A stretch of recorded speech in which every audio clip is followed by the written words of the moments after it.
محترم ناظرین و سامعین، ماہ مقدس رمضان المبارک کا مہینہ چل رہا ہے۔ اس مہینے میں ایک اہم فرض روزہ ہے۔ عام طور پہ دیکھا جاتا ہے کہ رمضان المبارک کے مہینے میں جو معصوم بچے ہوتے ہیں ان کو ماں باپ روزہ رکھنے سے منع کر دیتے ہیں۔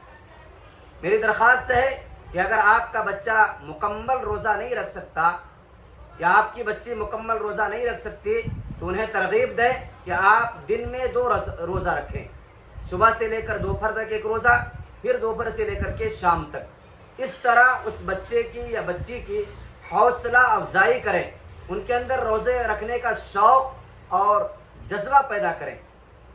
اگر اس طرح کریں گے تو اس بچے کے اندر روزہ کی اہمیت بڑھے گی، اس کے اندر روزہ رکھنے کا شوق بڑھے گا، اسے ہمت ملے گی، حوصلہ ملے گا اور آئندہ وہ روزہ رکھنے پر قادر ہو جائے گا۔ امید کہ اس بات کو دل میں جگہ دیں گے اور عمل کرنے کی کوشش کریں گے۔